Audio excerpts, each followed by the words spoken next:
mbokk yi ñu ngi leen di ziar bu baax a baax ci sunu vision di jaajëfal ñëpp saa su ne comme nañ koy defee rek amaat plaisir de venir partager avec vous li nga xam ne mooy actualité yi nga xam ni ñu koy nemmeeku ci àdduna bi ñu ànd seeg sunu analyste nga xam ne day jàngat ci li nga xam ni mooy xew-xewu jamono di monsieur Ibrahima Ndiaye. tey ñu war a waxtaanee mbirum Proche-Orient ak li nga xam ni moo ci xew jamono ji surtout li nga xam ni guerre bi dox ci diggante Iran ak Israël mu nekk guerre boo xam ni pratiquement ñu ne ñu ngi koy dund jamono ji ñu war ko waxtaanee jàngat li nga xam ne mooy attitude ñi nga xam ne ñoom ñoo ñuy jiite ak li nga xam ne moom mooy. enjeu yi nga xam ni am na ci guerre boobu bàyyi Ibrahima mu nuyu ñu dugg ci waxtaan bi Ibrahima maa ngi lay ziar.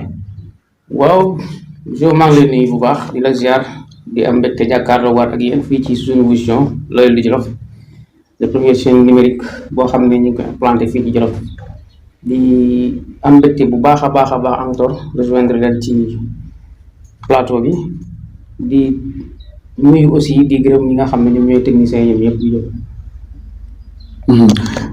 Ibrahima. Proche-Orient lan moo fa xew dëgg-dëgg ba tey jàppal Irak Palestine Irak Liban Israël tey ak Iran pratiquement Proche-Orient bi dëgg-dëgg lan moo xew. pour que vraiment nit ñi xam enjeu yi. xam nga dëgg la xew-xew bi moom kenn ku ci nekk ak appréciation bi nga ci am. mais man sama perception ci boppam mooy d'abord dama gis ne xeetu nit ci boppam moom moo échoué li nga xam ne mooy mission bi ñu ko confié woon ba tax ñu indi ko ci kaw suuf mu war ko doxal te chaque fois muy def ay actes yoo xam ne day gën di leeral ne. ñun xeetu nit ñun ñoo échoué wala boog ñun ñoo échec ci mission bi nga xam ne dañu ko confié woon. En réalité sooy xool àll bi à chaque fois da ngay gis ne rab yi. dañuy génn ci rabe di gën di nite. mais boo xoolee nit ñi ñoom. dañuy génn ci nite di dem ci rabe. dafa am benn philosophie indien nekkoon bâtisseur bu mag mooy Mahatma Gandhi. dafa am benn bés. benn journaliste britannique posé ko question ne ko nan nga gisee sa appréciation wala boog nga woon sa appréciation ci évolution bi nga xam ne monde bi évolué na ko léegi ñi ngi defar avion boo xam ne mën na yàpp lu toll ci téeméeri nit wala lu ko ëpp naaw ci jaww ji léegi ñi ngi conquête dem ci weer wi ñi ngi xool aussi ndax naka la ñuy découvrir yeneen planète naka la ko gisee mooy leen c'est vrai que seeni pexe may na leen ngeen dem ba di naawandoog picc yi ci kaw jaww ji. seeni pexe may na leen ngeen dem ba gis ba egg ca weer wa visiter ko xool na fam ne ak ni mu sore mais ba tey tële ngeen dox ci kaw suuf di ay nit. En réalité nit ci boppam première priorité mooy nite. nit su nitewul ak responsabilité bu mën a yor ak diplôme bu mu la mën a présenter ñàkk ak nite moo cay feeñ. boo xoolee bu baax ci rendre compte que nous n'avons pas des hommes d'État mais nous avons des fous d'État. ay vrais fous d'État lañ am. parce que nit koo xam ne nii pour nga atteindre sa objectif principal. te loolu yëpp ñu ngi dépendre ci wàllu affaire calcul politique politicien jaral na la yow nga détruire. toute une nation. àdduna bi yëpp sax dundu nit ñu baree bari. donc loolu mooy nitewoo. xam nga tey fi ñu toll nii booy seet États-Unis seen budget d'armement. maanaam annuel. at bi weesu par exemple xam nga at bi moom bouclé duñ ko. mais at bu weesu mooy 2024. ñu ngi woon ci 941 milliards de dollars. pour armement rek. armement kese. ok soo demee par exemple fu mel ni Chine ñu ngi ci woon 282 milliards de dollars environ ci armement budget armement. boo demee Russie 191 milliards de dollars. budget d'armement. Iran bi nga xam ne tey moom mooy jàkkaarloog Israël ñoom ci début année bi dañu wax ne seen budget d'armement dañu ko multiplier à 200%. Pour te dire que ils passent leur temps à fabriquer des armes. Pour fabriquer des armes yoo xam ne presque wala boog des bombes yoo xam ne mën naa tukkal àdduna. mais loolu lan pour lan moo waral. c'est que parce que question bi mooy loolu est-ce que nit yàq ay dund moo ko fi indi wala defar dund.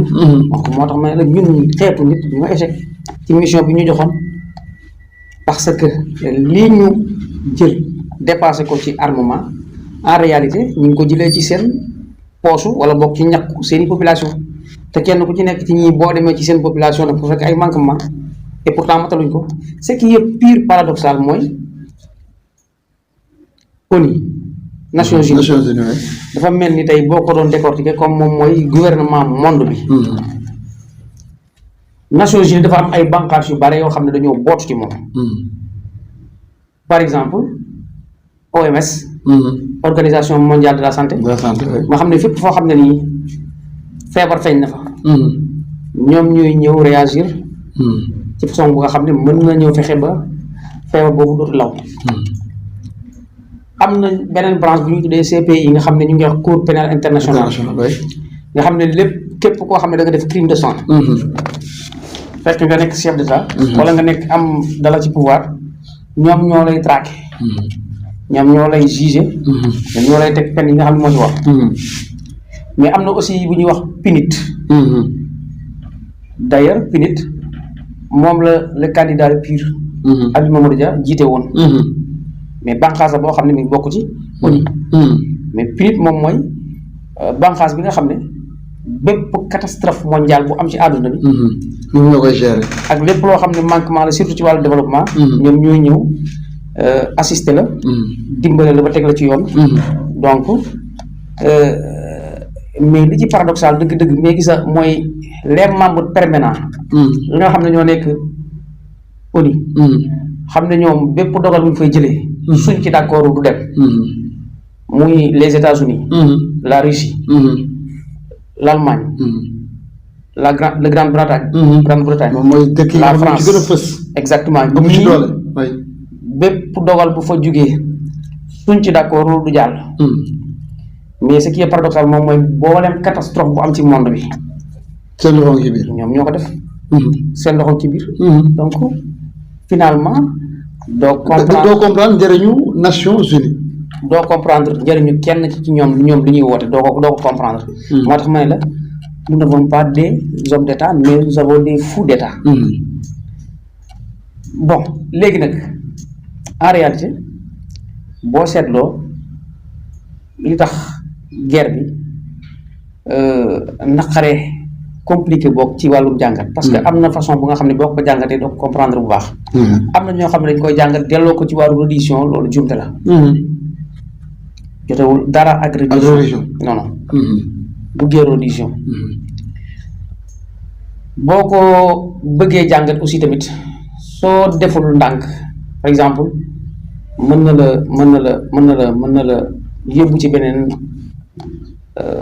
filière boo xam ne doo ci bëgg a yegg. mais en réalité guerre bi boo seetloo seuls les musulmans ñoo mos a conquérir ba dominer de genn wàllu monde bi. genn wàllu monde bi yëpp nekk ci seen loxo ñu koy véhiculer. amoon na ci àdduna. ci jamono boobu la benn waay bu ñuy wax Taarix Ibnu Ziyad. ñëwoon ba Andalus.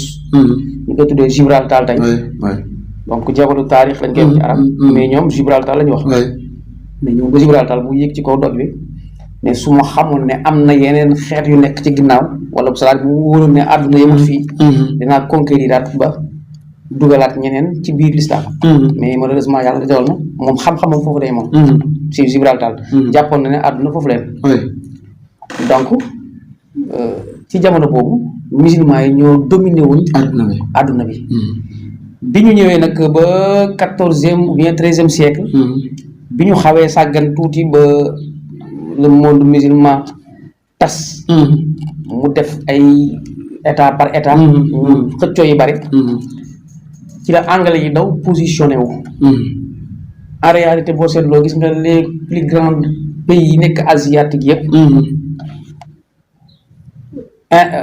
anglais yi ñoom ñoo leen colonisé woon. y compris les maghrébiens. ñoom ñëpp presque anglais yi ñoo leen colonisé woon. mais bi ñu ñëwee ba 1800 début 1800 xam nga juif yi amuñu woon exactement fu ñu dëkk. maanaam ñoom dañu nekkoon biir Europe. waaw nekk Pologne.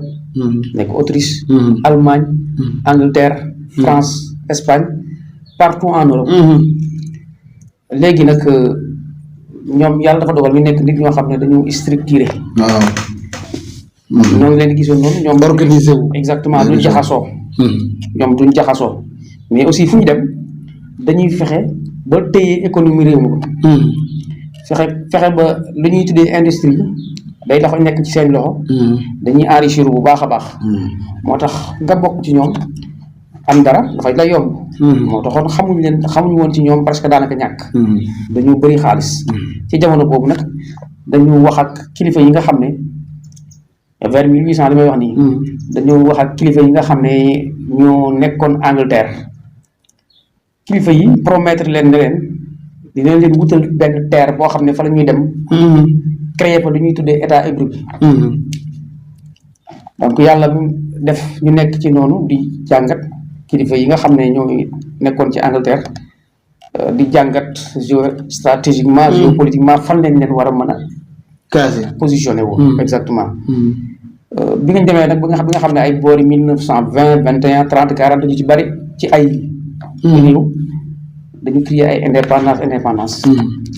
donc tubaab en politique ku jàpp ne yow daf lay jox. 100% da ngay nax sa bopp. mais su la joxee ci bis boo ko laajee li sa loxo càmmoñ. mi ngi xool lan la war a mën a jàpp ci si loxo ndeyjoor. bis bu la ko joxee jàppal ne xamal na am na lu mu téye ci loxo ndeyjoor.